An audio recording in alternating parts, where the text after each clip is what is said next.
Dr. Siobhan O'Sullivan does like knowing animals. Dr. Siobhan O'Sullivan does like knowing animals.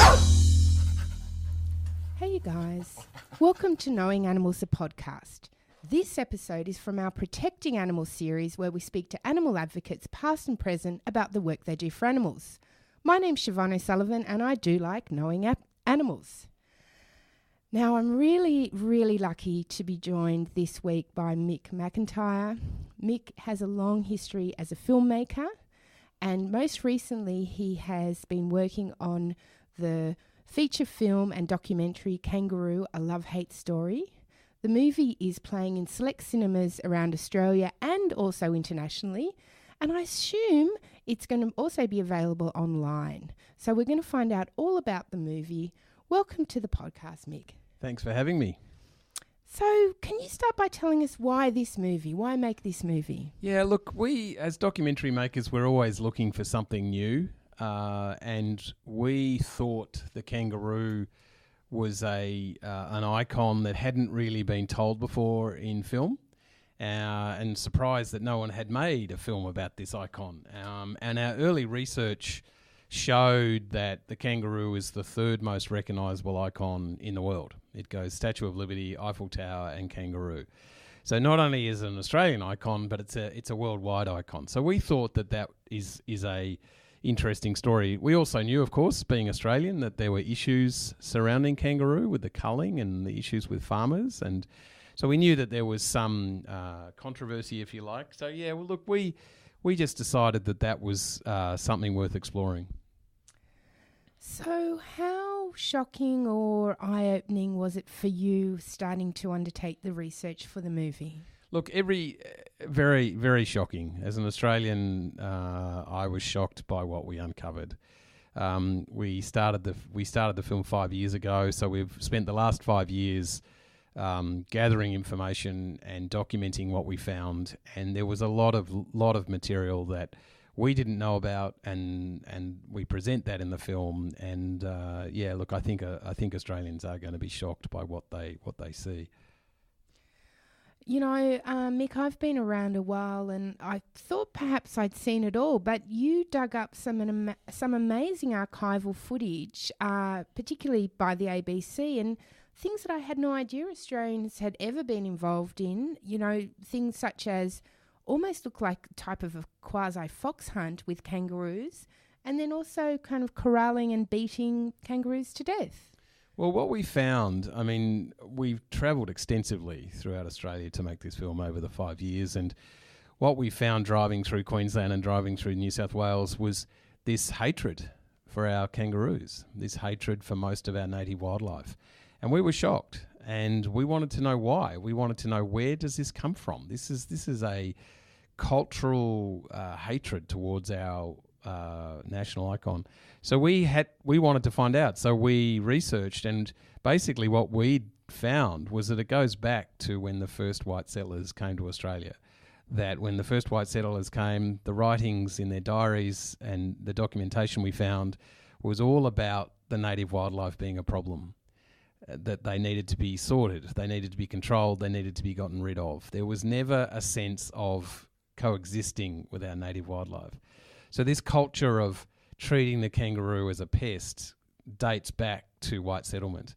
And yes, there are, we show vision, very early newsreel vision of some of the ways that they would get rid of the kangaroos in those early days. And yeah, very shocking. And but it goes a long way to explain why they are so maligned in parts of Australia. So another aspect of the story you tell in the movie is about the unsettled nature of the science, particularly around the count. Can you tell listeners a little bit about what that controversy is and what you came to understand as part of the filmmaking process? Yeah, well, basically the segue from my last answer is that the justification for the mistreatment of the kangaroos in Australia is that they are a pest, that there are too many of them. In fact, if you look at the reaction to the film's release here in Australia, there's been a lot of shouting from the government and the media that, oh, what are you talking about? There's far too many of them. There's millions of them. So we decided we needed to unpack that. So we looked into the methodology of how the governments come up with population estimates. And again, we were shocked. Again, we talked to very concerned scientists that exposed how flawed the methodology is in counting kangaroo populations. So the numbers that are getting thrown around by the federal and the state governments are flawed. And so it's very difficult now to have a mature discussion when the numbers are so fatally wrong, and so that creates this sense that when you have numbers that are so inflated, it's very easy to justify the mistreatment of them. So that brings me to the next question, or the next thing that was really on my mind as I watched the movie, which is that you spoke to a range of people. How hard was it to get people interested in speaking on camera and being involved in the movie?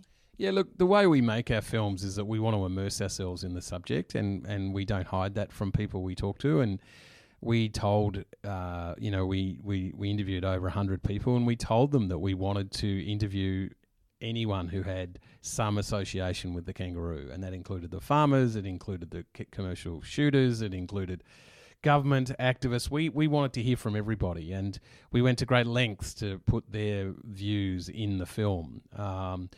Look, it's just hard work. You've just got to go and meet these people and in some cases convince them to be in the film. Of course, there's a lot of rejections. None of the federal government ministers would talk to us, for example, which which was interesting because we would expect our ministers to be able to speak on behalf of the kangaroos, but no, they wouldn't. There was some secrecy around that. But generally, we're very proud of the broad range of views that we got in the film.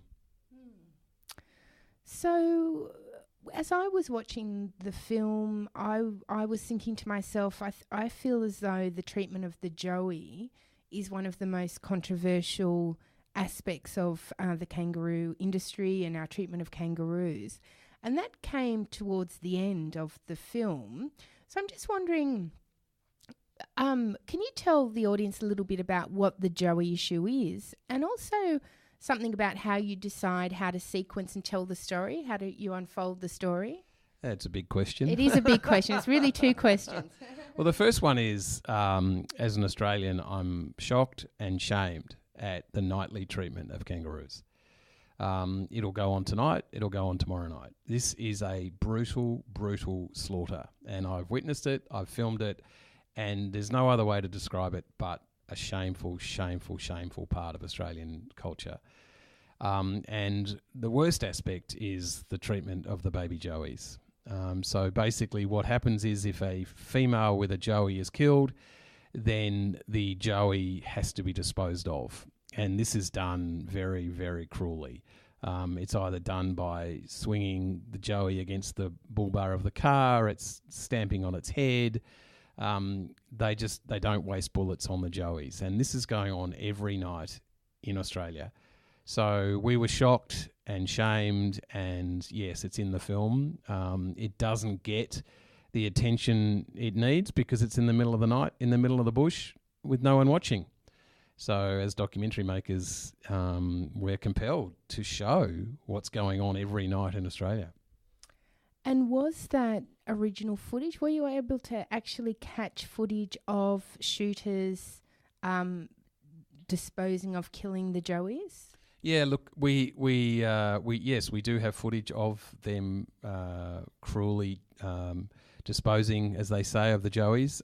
There's a lot of stuff that we couldn't put in the film because it's even more brutal. But probably some of the most compelling is a federal government report that came out in 2014. So this is a government report, not coming from activists or filmmakers, but coming from a government report that outlined how the shooters dispose of the joeys. So this is and we put that up on the screen. We show how the federal government report outlines the shocking treatment of the baby joeys. So then the other part of that jumbo question was, how do you make the decision? There's so much information. I guess some things are in, some things are out, but also you need to create that narrative arc. How do you do that? How do you make those decisions? That's the $64,000 question of filmmaking. Look, Kate and I, Kate the co-director and I, really love the feature documentary form. We think it's a very unique form, and it's also very, very difficult to create a narrative that holds the viewer's attention. It's, your number one priority when making a feature documentary is to hold the viewer's attention, not distract them. And look, it's very difficult. I mean, you have a storyboard that's up on your wall for months, and the storyboard, you just keep adjusting the storyboard, keep adjusting the narrative, and then of course you have test screenings, and test screenings are probably the most important part of the editing process, because we ask people to come in and be brutally honest with us, and they are, and then we have to sort of lie down on the floor and figure out how we're going to fix it. But it's a very difficult part of the process, getting the narrative right. So can you say something about where the movie's been available so far?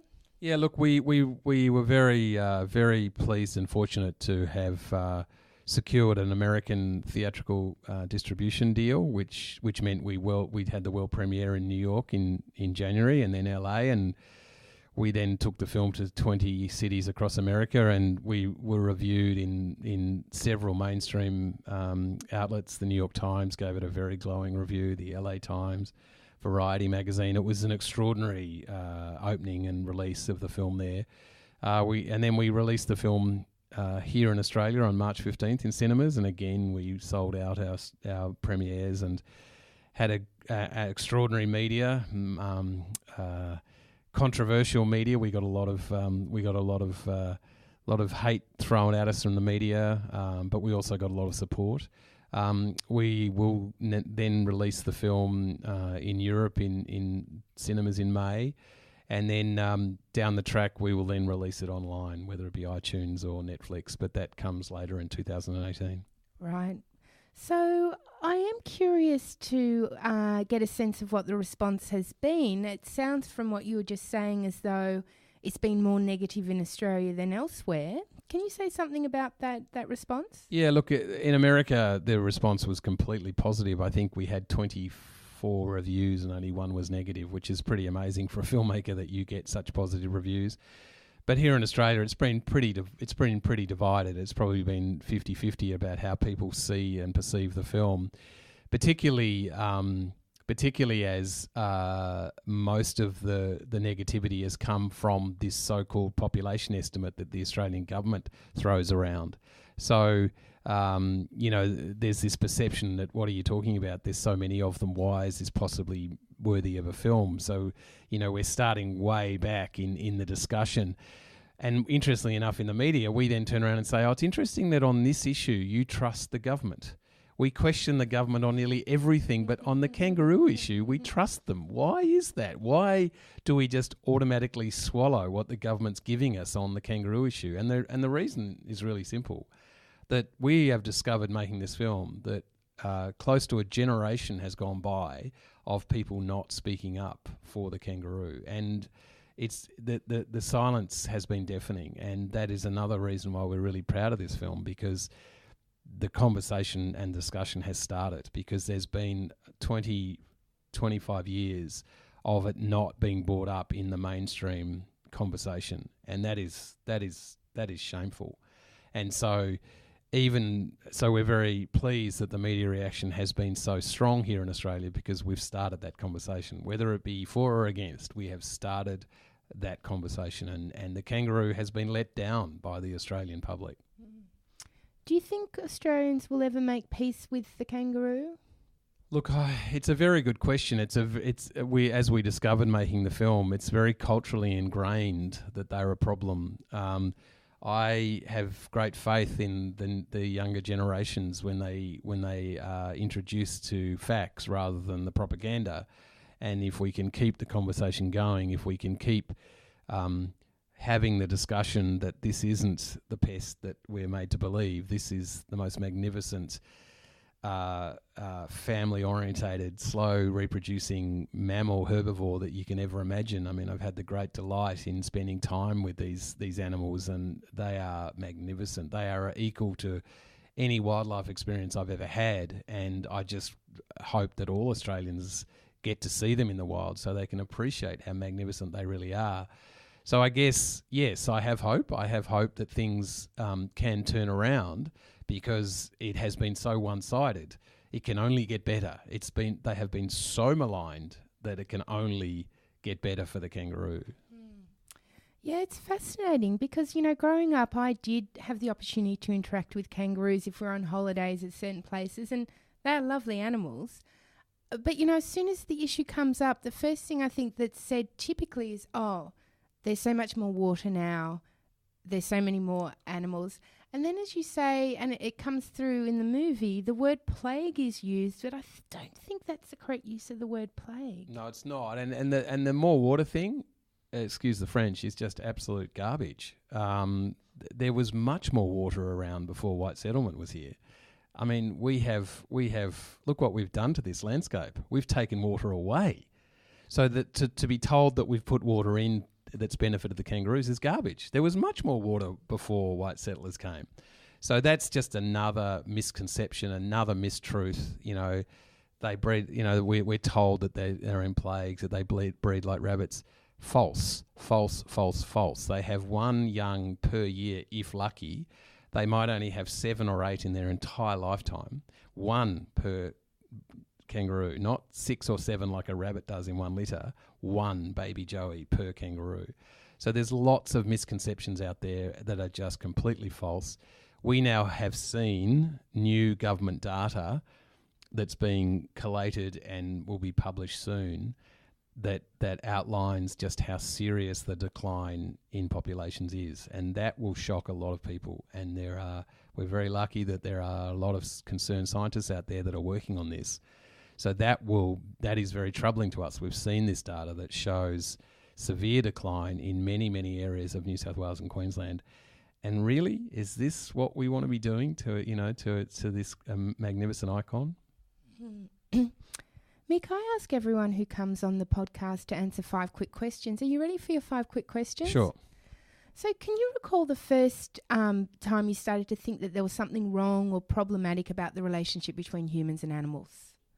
Yes, I was very young and I was wanting to know where all the whales were. And where were all the whales? They'd been killed. Harpooned. Yes. Can you recall the first thing you did to try and bring about change for animals? Yes, I was probably 8 or 9 years old, and I was asking lots of questions about where are the whales. So if you had to name one animal advocate who's inspired you or had an impact on how you do things, who comes to mind? Peter Singer. Yeah, you did well to get him in the movie, hey? Yeah. Mm. What's the most important thing animal advocates can do for animals? Stay positive. Has that been tricky on this journey? Yes. Yeah. It really has. As an Australian, it's been really tricky because we've been copping a lot of shit and a lot of threats, and yeah. If you had the power to change one thing about the human-non-human animal relationship, what would that be? That we can coexist with animals, and we can, particularly wildlife. It's possible, and we need to have that conversation. Why aren't we talking about coexisting with wildlife more? So, Mick, what are you working on next? We're working on getting this film seen by as many people as we can, and I don't mean to be flippant, but that's our role now. This is a very, very important story for us, and we need to just make sure that as many people see it. We normally have gone on to another film, but this has been a particularly difficult project, so we're going to take a bit of a break. But in the meantime, we're going to try and get it out to as many people as we can. Yeah.